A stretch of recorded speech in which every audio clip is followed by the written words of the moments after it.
Hello students. So we are learning about a very important lesson known as anatomy of flowering plants. And in last lecture we just seen the concepts regarding secondary growth. You know that plant having two types of growth, primary and secondary. But primary growth is due to the presence of apical meristems and secondary growth is due to presence of cambial ring.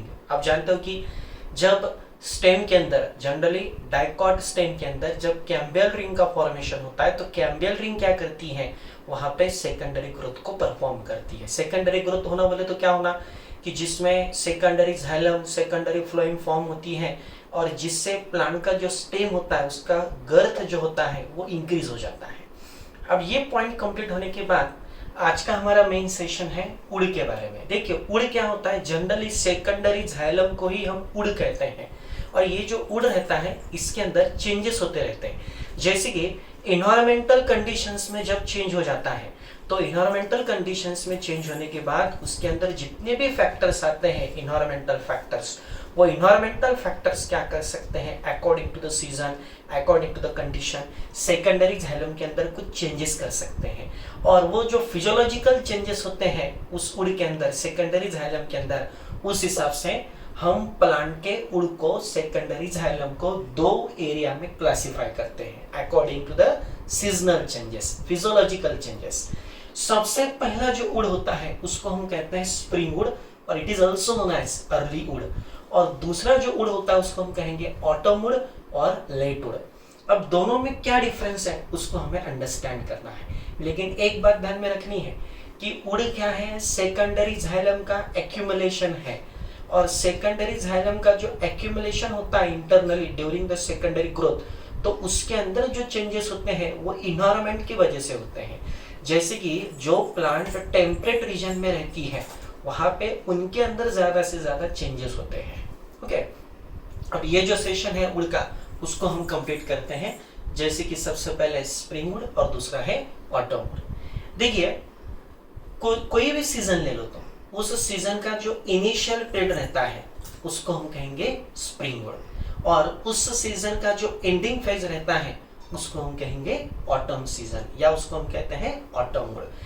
जैसे कि देखो spring season में उड़ की जो condition रहती है वो कैसी रहती है, तो स्प्रिंग सीजन को हम अर्ली उड़ कहते हैं। उसमें क्या होता है कि पर्टिकुलरली उड़ के अंदर possesses of large number of झिलरी एलिमेंट्स।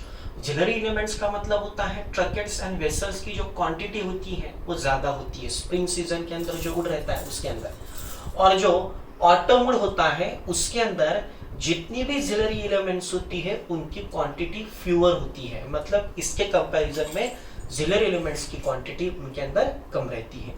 दूसरा जो बेसिक डिफरेंस आता है कि स्प्रिंग उड़ के अंदर जो वेसल्स रहती है जाइलम की वो ज्यादा से ज्यादा वाइडर रहती है डायमीटर के हिसाब से।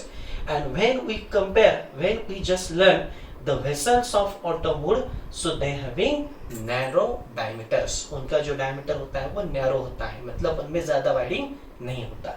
तीसरा जो बेसिक डिफरेंस है कि स्प्रिंग सीजन में जो उड़ होता है उसमें से वाटर का जो कंडक्शन होता है वो ज्यादा होता है और ऑटम सीजन में जो उड़ होता है उसमें से जो वाटर का कंडक्शन होता है वो लेस होता है, मतलब ये ज्यादा एक्टिव रहता है, ये लेस एक्टिव रहता है।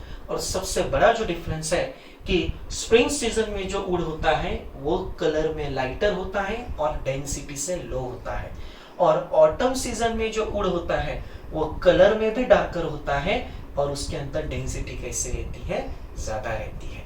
तो ये जो डिफरेंस आएगा ये डिफरेंस होगा स्प्रिंग सीजन में और ऑटम सीजन में जो उड़ के अंदर जो चेंजेस होते हैं उसके बारे में। तो आपको ये दो उड़ के जो चेंजेस है और ये जो दो उड़ के टाइप्स हैं ये आपको ध्यान में रखने हैं।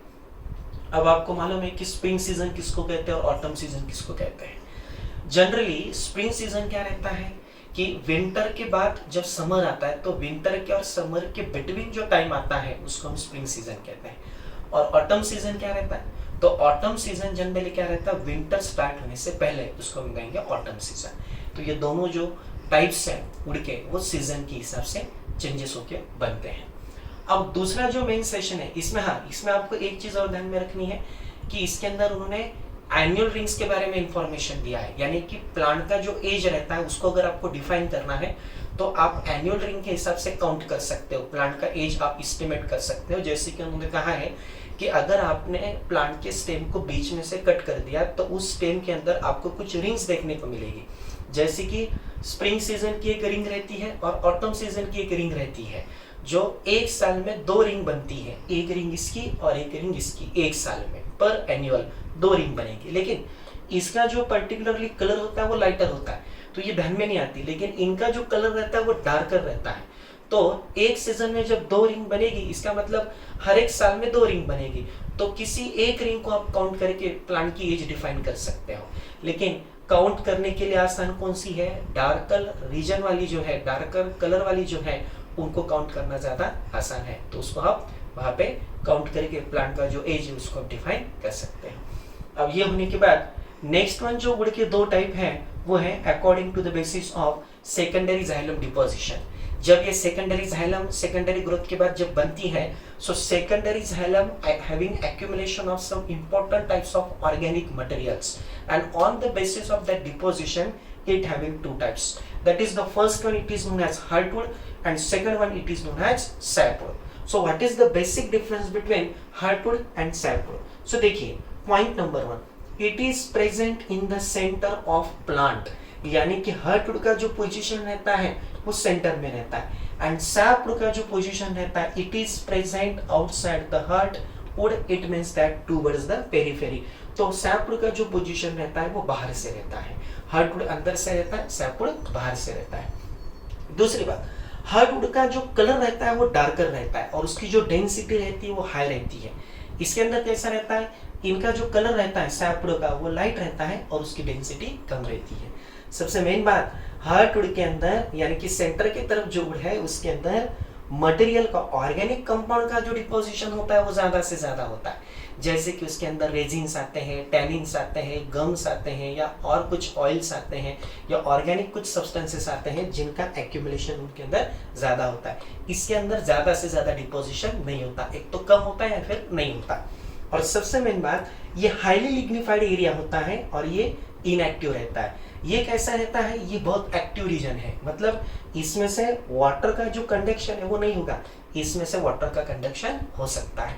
और सबसे बड़ा डिफरेंस जो है, हार्टवुड इज वेरी ड्यूरेबल और ये जो रहता है ये नॉन ड्यूरेबल रहता है। ये ड्यूरेबल क्यों रहता है, क्योंकि ऑर्गेनिक मटेरियल ज्यादा होने की वजह से वो और भी स्ट्रांग हो जाता है और इनके अंदर डेड एलिमेंट ज्यादा रहते हैं, डेड मटेरियल ज्यादा रहता है, तो डेड मटेरियल ज्यादा होने की वजह से ये हार्ड हो जाता है, स्ट्रांग हो जाता है और ये माइक्रोबियल एक्टिविटी को भी ये पार्ट रेजिस्ट कर सकता है। इसमें रेजिस्टेंस पावर बहुत कम होती है, तो इसके वजह से क्या हो जाता है कि ये ज्यादा ड्यूरेबल हो जाता है, उसके बाद माइक्रोबियल रेजिस्टेंट हो जाता है और ये नॉन ड्यूरेबल रहता है। तो ये जो 2 टाइप हैं ये सेकेंडरी जाइलम के डिपोजिशन के हिसाब से हैं। जिसके पास डिपोजिशन ज्यादा है ऑर्गेनिक मटेरियल का वो हार्टवुड है, और जिसके पास डिपोजिशन कम है उसको हम कहेंगे सैपवुड। सो ये हो जाते हैं आपके वुड के जो पर्टिकुलर क्लासेस हैं वो। ये जो 2 एरियाज हैं, ये जो 2 क्लासेस हैं according to the basis of season, according to the physiological changes, और ये जो आप यहाँ पे देखते हो ये according to the deposition in the secondary xylem. तो यहाँ पे आपका वुड का जो पार्ट है वो यहाँ पे कंप्लीट हो जाता है। नेक्स्ट सेशन में फिर हम फेलम फेलोजन को कंप्लीट करेंगे, यानी कि कॉर्क कैम्बियम का फॉर्मेशन किस तरीके से होता है ये हम नेक्स्ट लेक्चर में कंटिन्यू करेंगे। Thank you.